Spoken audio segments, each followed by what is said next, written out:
So my name is Omar Abasad. It's 6:39 p.m. October 28, 2019. So I tweeted a bunch of tweets today about the comments outside my window that indicates the ongoing targeting in the building. So it would seem that a Black woman has paid a lot of fees. The contract changed hands sometimes this weekend, and a Black woman paid fees, and she got the contract. So the contract is to surveil me, obviously. So this has been going on for quite a while since my brother had the account that was transferred to him from the person in the building. So I heard that my sister-in-law had me declared. Of course, this was never disclosed to me, as I said multiple times before. Um, I also heard that somebody could declare you and you don't have to be there. But even if you don't have to be there, and even if that's true, and you don't have to be present when a declaration is done, you have to be told that it's been done. So, because if you're not told, then that's mental health fraud. Because if you don't know what's going on, it undermines your credibility, especially if it's made public, and it puts you in a very compromised position because somebody can, you can do whatever that can be done in situations like that. So, um, if my sister-in-law did this and my now deceased brother, um, it was never disclosed to me. So it's mental health fraud, even after I asked on several occasions in writing. So this is mental health fraud if it is true. So and everything that is being said about what the sister-in-law did, what the brother did, indicates that there is a very real connection between what's going on at 25 Bamberg Circle and what's going on in the family. So it started at 25 Bamberg Circle. Somebody flagged me at 25 Bamberg Circle. So there is no mental illness other than the results, the psychological fallout, I should say, and the emotional fallout and the physical health fallout of being harassed remotely as well, with signals that the detector is picking up, that I tweeted about and talked about on YouTube videos, and with data, real hard data behind it. And now with 5G coming out, I mean, this issue is not only restricted to targets, it's everybody's issue, being harassed with signals. So this is nothing new or unique to targets.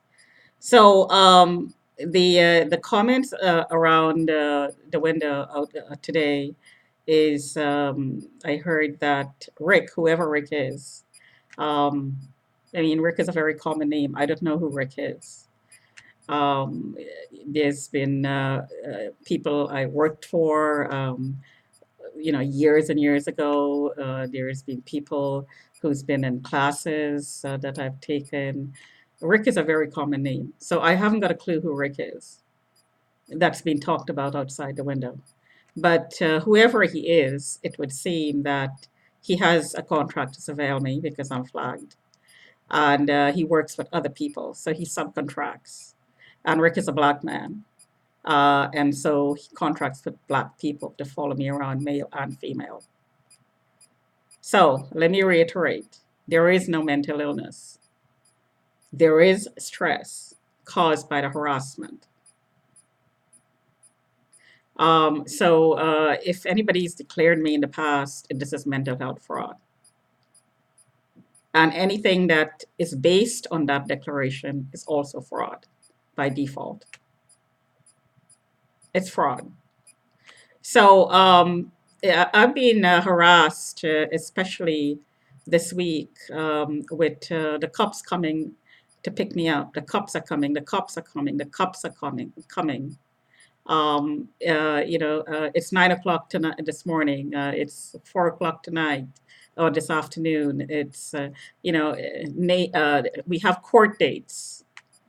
The sister-in-law downloaded the documents. Rick downloaded the documents for the sister-in-law. We're going to put in an application for a public guardian.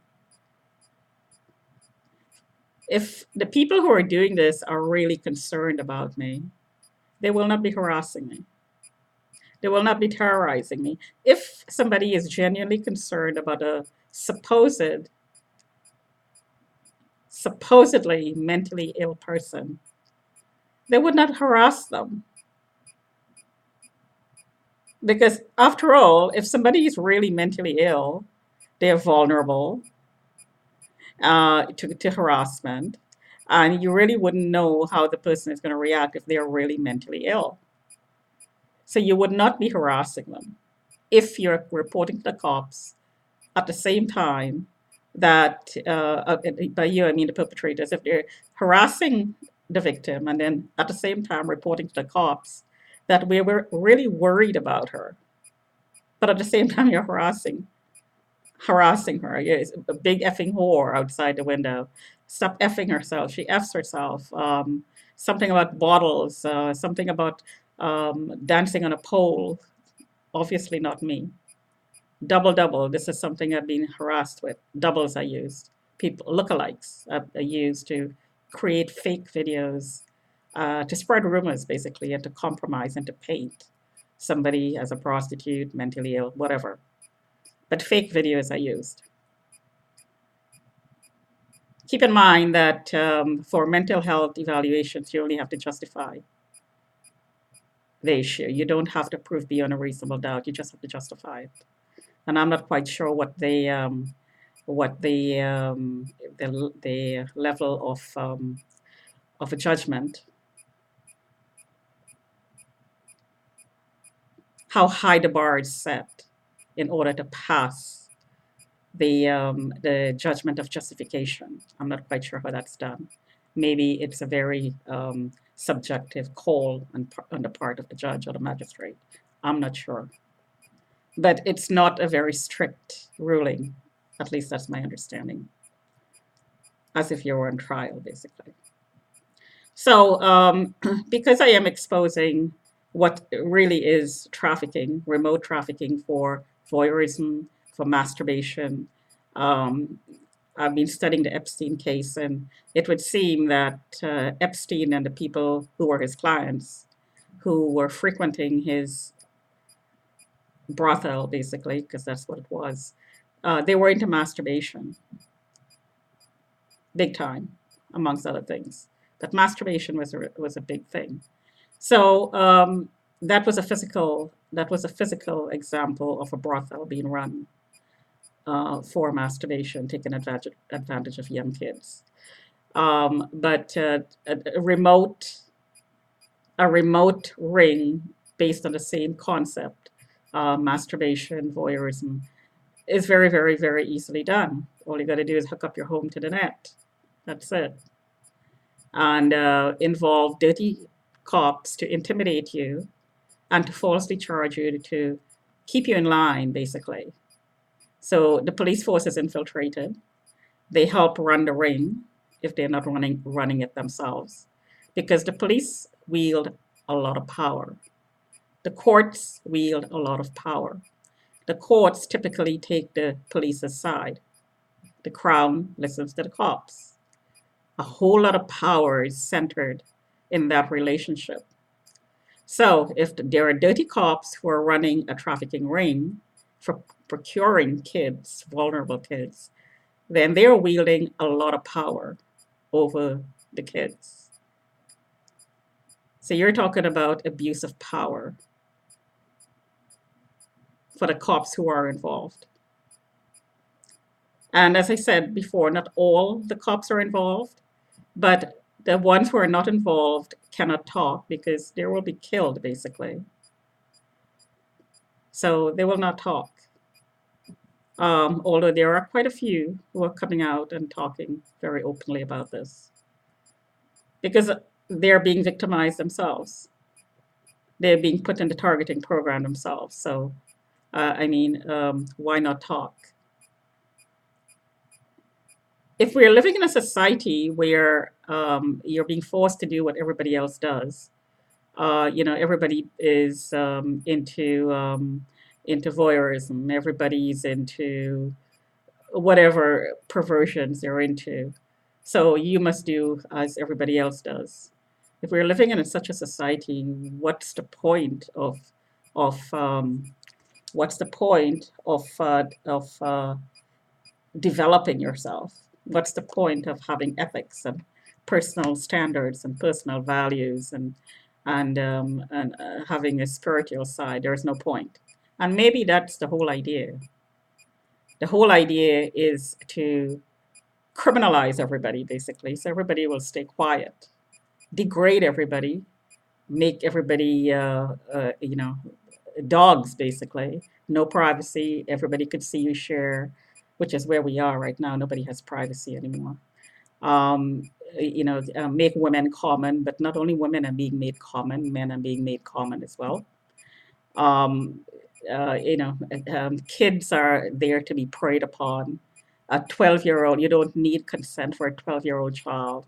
Lower the consenting age to 15 or 16 or whatever it is. These things are degrading to kids. They're sending the message that the kids are there to be taken advantage of. A 16-year-old child is not in a position to make a decision about sexuality. So this is all a part of an agenda being driven on a global basis. It's a criminal agenda driven on a global basis.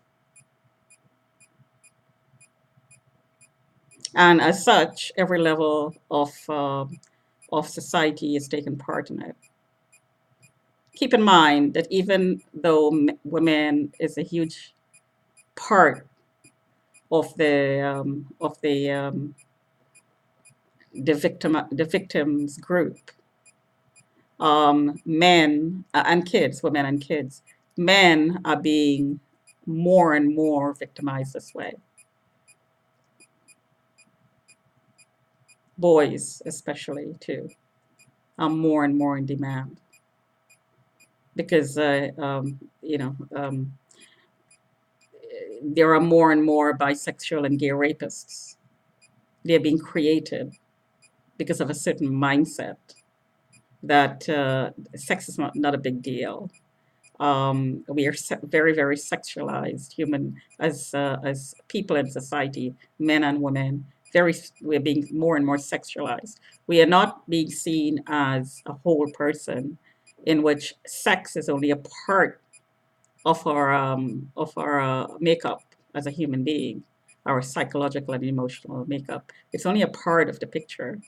We are being seen as the whole picture.